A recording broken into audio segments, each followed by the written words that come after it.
បតត្រីច្បងស្ដេចថៃចូលទីវង្គតទាំងវ័យក្មេង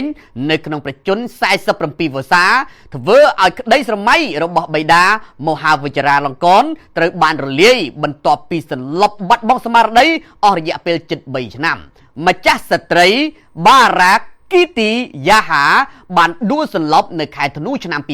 2022ពេលដឹកសំណក់ដើរលេងដោយក្រុមគ្រូពេទ្យបានបញ្ជាក់ថាមុខពីចង្វាក់បេះដូងដើរខុសប្រក្រតីធ្ងន់ធ្ងរបន្ទាប់ពីបេះដូងឆ្លងមេរោគម្យ៉ាងចាប់តាំងពីពេលនោះមកក្រុមគ្រូពេទ្យបានខិតខំមើលថែព្យាបាលយកចិត្តទុកដាក់បំផុតប៉ុន្តែមួយរយៈចុងក្រោយនេះស្ថានភាពកាន់តែធ្ងន់ធ្ងរដោយទីបំផុតនាព្រឹកថ្ងៃសុក្រនេះព្រះបរមរាជវាំងថៃបានចេញសេចក្តីប្រកាសថាម្ចាស់ស្ត្រីរូបនេះបានចូលទីវង្គតហើយនៅវេលាម៉ោង 7:48 នាទីយប់ថ្ងៃប្រហ័សការសោយទីវង្គតរបស់ម្ចាស់ស្ត្រីរូបនេះធ្វើឲ្យគេមើលឃើញថាត្រកូលចក្រីទំនងជាលេងមានអ្នកស្នងរាជហើយមុនដួលសន្លប់ម្ចាស់ស្ត្រីគឺជាកែវភ្នែករបស់ព្រះមហាក្សត្រមហាវិជ្ជរាលង្កនដែលសម្លឹងមើលឃើញថាមានតែបុត្រីច្បងនេះតែមួយអង្គគត់ដែលមានលក្ខណៈសម្បត្តិគ្រប់គ្រាន់នៅក្នុងការឡើងស្នងរាជពីព្រះអង្គម្ចាស់ស្ត្រីរូបនេះចាប់យកជំនាញជាមេធាវីនិងទទួលបានសញ្ញាបត្រចំនួន2ពីសាកលវិទ្យាល័យ Cornell របស់សហរដ្ឋអាមេរិកហើយធ្លាប់បាត់បំពេញបេសកកម្មរយៈពេលខ្លីនៅក្នុងអង្គការសហប្រជាជាតិមុនត្រឡប់ចូលក្នុងប្រទេសវិញរួចបម្រើនៅក្នុងការិយាល័យអគ្គមេធាវីនៅក្នុងទីក្រុងបាងកកក្នុងឆ្នាំ2012ដល់ឆ្នាំ2014ម្ចាស់ស្ត្រីត្រូវបានតែងតាំងជាឯកអគ្គរដ្ឋទូតថៃប្រចាំប្រទេសអូទ្រីសហើយក្រោយមកត្រូវបានតែងតាំងជាអគ្គរដ្ឋទូតរបស់ការិយាល័យអង្គការសហប្រជាជាតិទទួលបន្ទុកកិច្ចការប្រយុទ្ធប្រឆាំងគ្រឿងញៀននិងបទឧក្រិដ្ឋលុះនៅឆ្នាំ2021ត្រូវបានបិតាមហាវជ្ជរាលង្កនតែងតាំងធ្វើជាមេអង្គរៈផ្ទាល់របស់ព្រះអង្គហើយដោយសារតែមានសេចក្តីទុកចិត្តខ្លាំងម្ចាស់ស្ត្រីរូបនេះត្រូវបានបិតាផ្ញើវាសនាថា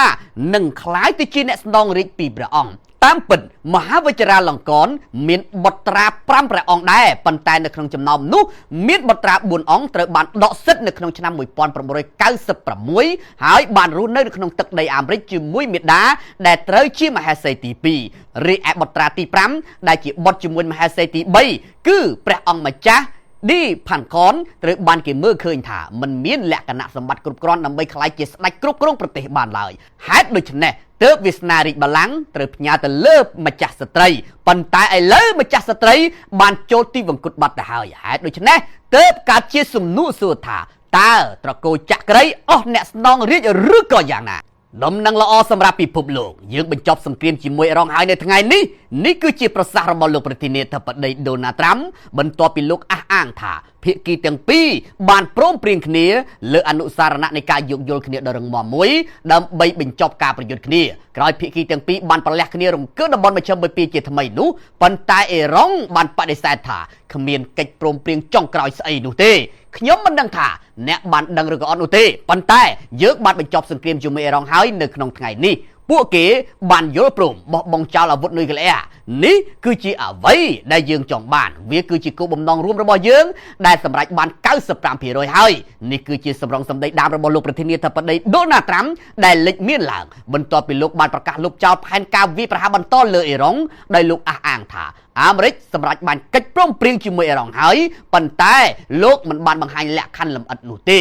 លោកដូណាល់ត្រាំបានអះអាងទៀតថាកិច្ចព្រមព្រៀងអាចនឹងត្រូវបានចុះហត្ថលេខានៅចុងសប្តាហ៍នេះហើយពិធីចុះហត្ថលេខាទំនងជាធ្វើឡើងនៅតំបន់អឺរ៉ុបហើយថាមេដឹកនាំកម្ពុជារបស់អ៊ីរ៉ង់គឺលោកម៉ូតាបាខាមេនីគឺបានយល់ព្រមទទួលលក្ខខណ្ឌដែលបានចរចាគ្នាហើយបន្ទាប់ពីអាមេរិកបានវាយប្រហារយ៉ាងចាស់ដៃលើអ៊ីរ៉ង់នៅជុំចុងក្រោយបើទោះបីជាយ៉ាងណាក៏ដោយលោកអេស្មែលអ្នកនាំពាក្យក្រសួងការបរទេសអ៊ីរ៉ង់បានបដិសេធថាគ្មានកិច្ចព្រមព្រៀងចុងក្រោយត្រូវបានសម្រេចឡើងដោយដែលលោកត្រាំបានអះអាងនោះឡើយដែលនេះបង្ហាញថាតាមពិតអ្នកដែលចង់រកផ្លូវដោះខ្លួនចេញពីសង្គ្រាមនោះគឺលោកដូណាល់ត្រាំដែលទំនងជាវាយប្រហារអ៊ីរ៉ង់ជ្រុលខ្លួនហើយការដែលនៅបន្តគំរាមកំទេចអ៊ីរ៉ង់គឺគ្រាន់តែដើម្បីរក្សាមុខមាត់របស់អាមេរិកតែប៉ុណ្ណោះសូមបញ្ជាក់ថាយោងទៅតាមរូបភាពផ្កាយរណបបានបង្ហាញថាមូលដ្ឋានយោធាជាង50កន្លែងរបស់អ៊ីរ៉ង់បានរងការខូចខាតដោយសារតែការវាយប្រហាររួមគ្នារវាងអាមេរិកនិងអ៊ីស្រាអែលចាប់តាំងពីសង្គ្រាមបានចាប់ផ្ដើមឡើងគណៈមន្ត្រីអាមេរិកបានអះអាងថាយោធារបស់ខ្លួនបានវាយប្រហារគោលដៅជាង 13,000 កន្លែងទូទាំងប្រទេសអ៊ីរ៉ង់ចាប់តាំងពីថ្ងៃទី8ខែកុម្ភៈមកយោធាអាមេរិកបានអះអាងបន្តទៀតថា កងទ័ពជើងទឹករបស់អេរ៉ុងត្រូវបានបំផ្លាញទាំងស្រុងហើយនេះបើយោងទៅតាមការចេញផ្សាយលេខចុងក្រោយរបស់ BBC ប៉ុន្តែធាតុពិតជាក់ស្ដែងគឺអ៊ីរ៉ុងនៅតែមានសមត្ថភាពឆ្លើយតបវិញបានយ៉ាងមួយទំហឹងទាំងសមត្ថភាពបិទច្រកសមុទ្រ Hormuz ទាំងស្រុងនិងសមត្ថភាពបាញ់ស្រោចមីស៊ីលនិងដ្រូនអត្តឃាតរង្គើមូលដ្ឋានទ័ពអាមេរិកនៅតំបន់មជ្ឈិមបូព៌ាជាដើម